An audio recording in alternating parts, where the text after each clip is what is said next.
Ms.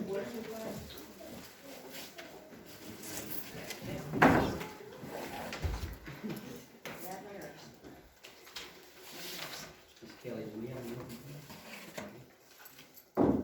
Ms. Kelly said there is no open forum, so that we will go past 5 to the consent agenda. Number 6, there's several items on there. Please review that. If there's any item you need to pull, please let me know. Mr. Hyman, would you announce the appointees meeting?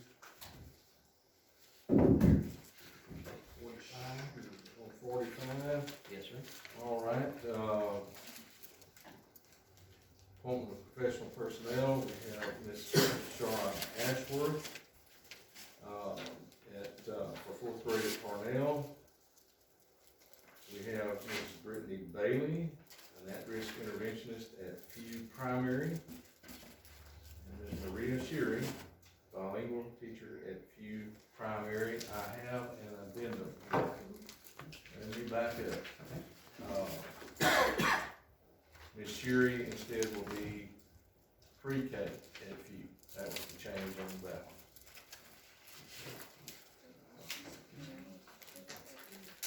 Very good. If no one needs any pull, entertain a motion. Ms. Martindale. Second from Mr. Martinez. Any questions, comments? Mark, I do have a question Yes, on the, let's see, item D. Item D, considering appropriate for donations to Casper ISD. Yes, I noticed, I just wondered if this was maybe an error, but I saw where, it shows Crystal Jocelyn donating a table and, some funds, but it doesn't say by someone. Did you personally do that? Yes, ma'am. Okay. I didn't know if that was an error or not. That's all. That answer your question? Okay. Thank you. So, all in favor, show of right hand. Motion carries 6-0. Thank you. Next item is business action item on 7, and that starts on page 46. First action item is to consider and if appropriate approve the retention incentive.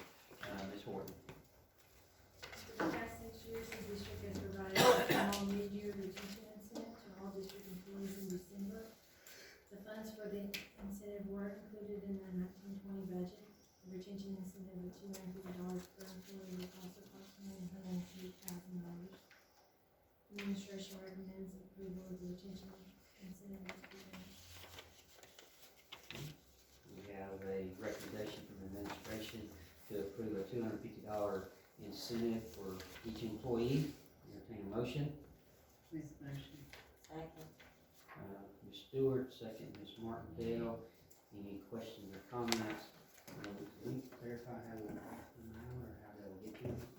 No, that will, right, we will proceed with the Christmas cards, where we'll notify everybody, will get that with the gift noted. However, the money will actually move as a payroll direct deposits. Okay, great. And that way everybody will get it at the same time and in time. Great, thank you all for taking care of that. I know Dr. Hyden sent us an email on that, so thank you, sir. So, we have a motion and a second. Any other questions? All in favor, show of right hand. Motion carries 6-0. Item B, consider and if appropriate approve the financial audit report for 2019. Ms. Horton. This time shall be presented with the accounting firm of Weaver and Tidwell to present district 2019 financial audit.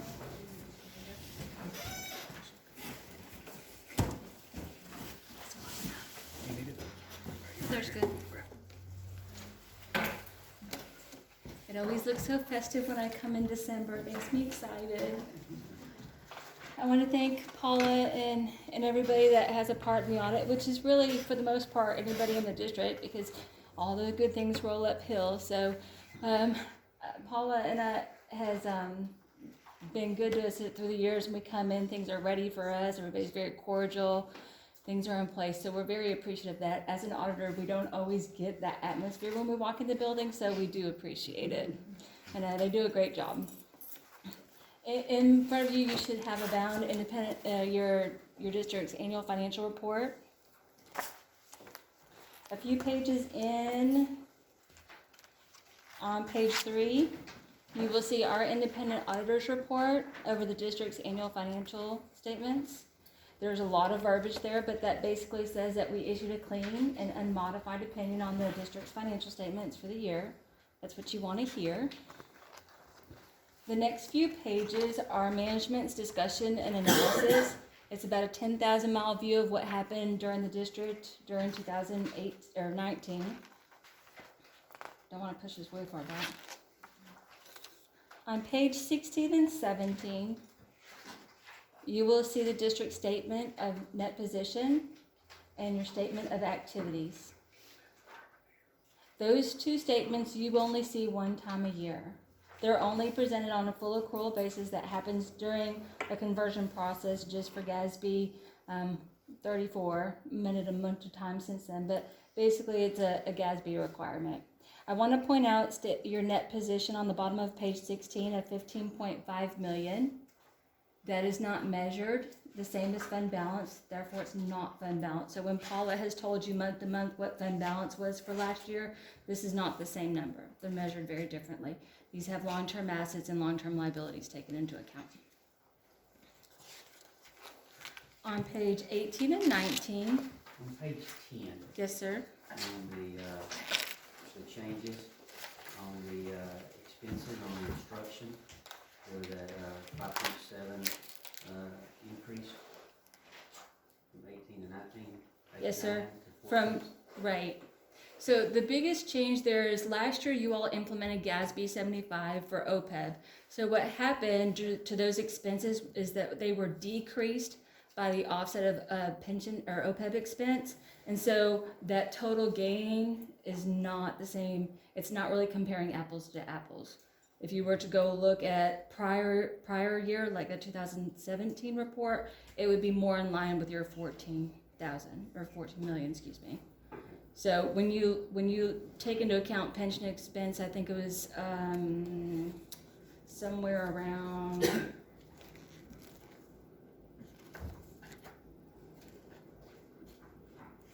Real quick for you.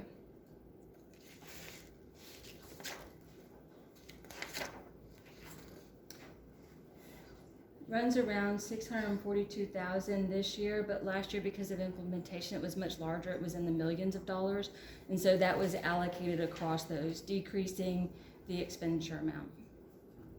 Would that be in any of those categories that had salaries and benefits in there, like the It's salary. curriculum, instructional, leadership, things like that? Yes, it's Like instructional. increases? It's mainly instructional.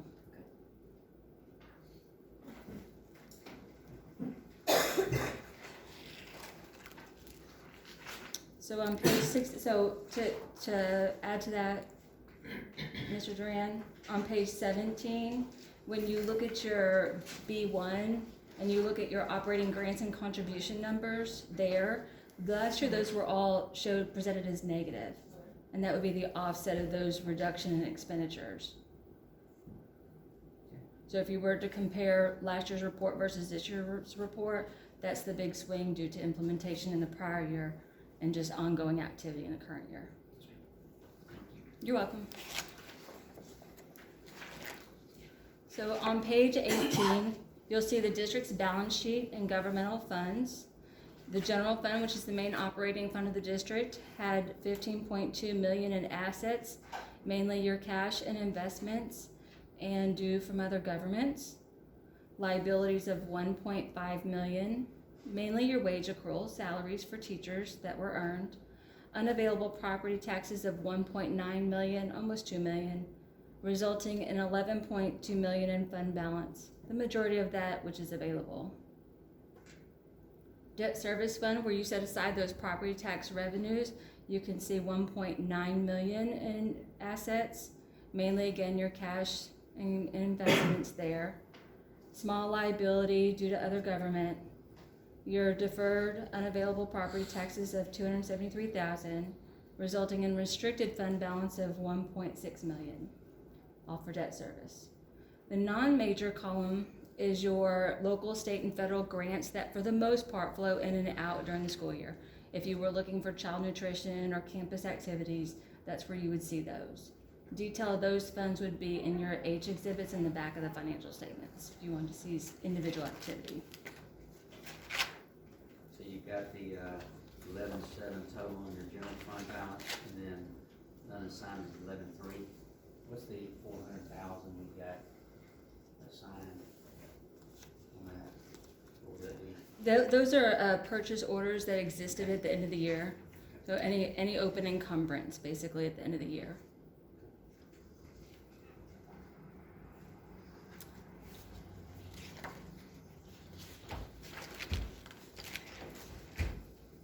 Page 22 and 23 are the district statement of revenues, expenditures, and changes in fund balance for those governmental funds. You can see your general fund had $24.2 million in revenue, $22.3 million in expenditures, mainly wages, for an increase in fund balance of $1.8 million, almost $1.9 million. Debt service fund, again, where you pay those debt payments, you can see $1.7 million in revenues, mainly your property taxes as you would expect. You paid your required payments of $1.7 million, slightly reducing the fund balance of debt service fund. Again, your non-major funds for the most part coming in and out throughout the year. The notes to the financial statements did not change significantly this year. We did not have any major GASBs to help you implement there. So next year coming down the road, you'll hear talk about GASB 84, and that talks about fiduciary funds and the difference between what a fiduciary fund is. There's a couple of different names coming into play. So what, for the most part, would be your agency funds will now become custodial funds, and some different terminology. Not a big significant change next year. Another year down the road, you'll get to tackle leases. So I know Paula is already getting prepared for that. On page 57, your exhibit G1, you can see the district's budget versus actual for the general fund. You had anticipated bringing $24.3 million in revenues. You actually brought in $24.2 million, under a little bit by $150,000. You can see they are mainly in your state programs, which would be due to foundation. There's a swing from year to year sometimes. $24.8 million in expenditures was expected. You curbed your expenditures to $22.3 million, reducing expenditures by 2.5, which is where that gain in fund balance came from.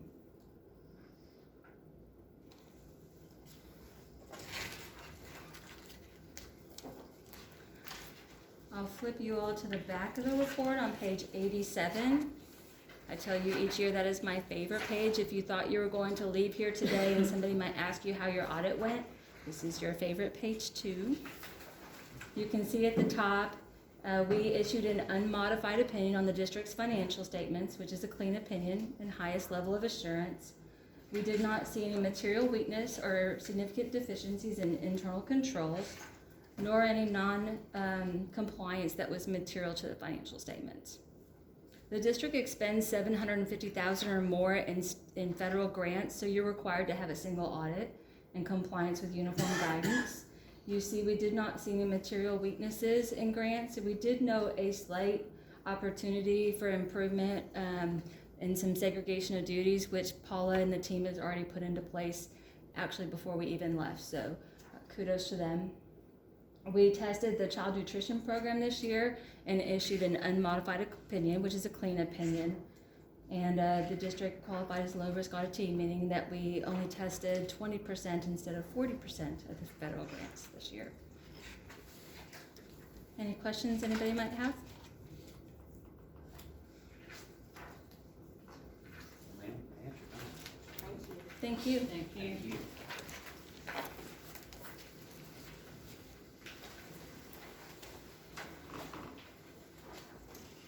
Okay, so we have an action item, D, which is consider and appropriate approve the financial audit report. Dr. Hyde, we have that recommendation from administration to accept that. Yes, we do. Thanks again to Ms. Horton and her whole crew, keeping everything, in line. Okay. So we do have a recommendation, entertain a motion. So moved. Ms. Martindale, Second. second, Ms. Stewart. Any other questions, comments? All in favor, show of right hand. Motion passes 6-0. Thank you very much. Thank you. Next item is action item C, consider and appropriate amend budget and approve technology purchase for Jasper Junior High School. Ms. Horton. In accordance with CH local board budget to purchase, for the purchase of goods or services greater than $50,000. Attached is a quote from Apple, utilizing the Department of Information Resources DIR contract as permitted under the code, chapter 2054 or 2157, as allowed under Education Code 44.55 of 31I. The technology purchase will allow the Jasper Junior High campus to have a designated cart of tablets for each core subject area, math, English, social studies, and science, plus some additional technology items which will be used for classroom instruction. The purchase will increase technology on campus, which is one of the needs identified in Jasper Junior High School campus needs assessment. Additional information regarding how the devices will be utilized was included, which programs and stuff that they will be used in those. The request is not part of the original 2019-20 budget, so the budget amendment has also been prepared in conjunction with the purchase approval. Administration recommends the approval of the technology purchase for Jasper Junior High School in the amount of $73,077.50, and the budget amendment number 20-04 in the amount of $73,078 in the general fund for functional lab. We have a recommendation as presented at the bottom of page 48, in the amount of $73,077.50, and also the budget amendment. Entertain a motion. Make a motion. Ms. Stewart, second from Mr. Martinez. Questions, comments? Just a couple of Mr. Hadnot. So device cards, so we're getting 4 of those. This will actually be used more by the teachers will have them and students will use them in the classroom, right? Okay, for those programs. We have one comment here, any needed new infrastructure will be provided. I know in our discussion, we talked about how it links together. Will this link in there, or will it, do you see any infrastructure changes? There's gonna be a need to add additional infrastructure. What we're gonna also need is Apple TVs, so that it allow the teacher's computer to go to your overhead so that they can actually display from their device. Gives them the ability to walk around the classroom and not be tied to the desk. So that's an additional piece that's gonna have to come. I have a question. Is this going to meet all of what David Burt had expressed to us that he needed? Is this gonna meet his needs? This is, yes. David, I met with the Apple representative and we talked about the various needs and this will exceed those needs. Okay, thank you. What's your expected cost on those TVs? These are not TVs, these are just like little devices. Okay. They're less than $200 a month. And how many do you expect we'll need on those? We will Just take anticipate every core future teachers. cost. Ask the question again. Just to anticipate future costs for the Apple TVs, what should we expect? Like I said, they're less than $200 and you actually pair them with your cart. So wherever you have those carts, those teachers that are teaching those core classes will use those in their classroom. So we would need one for each car. Yes. So It's in the code. it's isn't it? in the quote. Yeah, it's on there. One Apple TV device. So we're not gonna get any more, right? we probably will need some more. We have some existing iPads there at the campus, and so this will give the teachers some additional methods for sharing it in their classroom. But maybe we don't have to add them at this time, but we will need to add them. If we don't approve that, we're not gonna hold you up though, are we? You will not. And that won't have to come before at the end or anything, that'll give you opportunity to. And that wouldn't be a need in the immediate. Comment is I'd like to say thank you, because I know we talked about that technology and you got right on it, and Mr. Burton, I'm sure several others, so thank you for that. Yes, sir. I'm just thinking about those non-core teachers. They're gonna be jealous. We're gonna get there, don't we? We're gonna get there. We have to start. They have, the math department received a grant, so they have some already. And this is just gonna add to the ones that they already have, so. Any other questions, comments?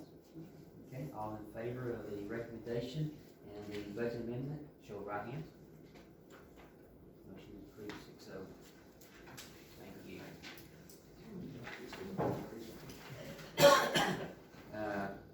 Board announcements on, board president's report.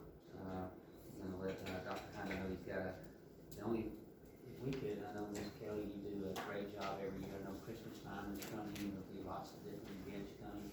If we could just get a calendar of those, you always send that out to us, and I appreciate that. And that would, again, give us an opportunity to kind of attend as much as we can there. We are, everybody's busy during the holidays, but, Dr. Hyden, superintendent report. Well, we have, we'll start with our, retirement. We have a couple of folks retiring. One being Debbie Hollis, who's administrative assistant in this office, in the business office, and James Holloway, special ed teacher at Jasper Junior High. And, those folks have a lot of experience, and, we're gonna miss that knowledge base and what they do. So we will be now about the business of trying to regroup. But anyway, we wish them well. And then we have paraprofessional personnel information there. We have a high school, Karen Byerly, who will move into the admin building. That's for Miss Nora, who is retiring, as we'd already mentioned, at the end of the month, or in this month, this December, seems to be getting away from me. All right, and then we'll go around the block here. Yeah. That's all right, sure. Number 8, policy update, Chief Coleman. We wouldn't lose you. We're not gonna lose them, we're gonna get them all. They always Thank you. All right, good evening, everyone. Update 114 encompasses changes in the law from the 86th legislature session that can have immediate effect on the governance and management of the district. Update 114 is over 900 pages long.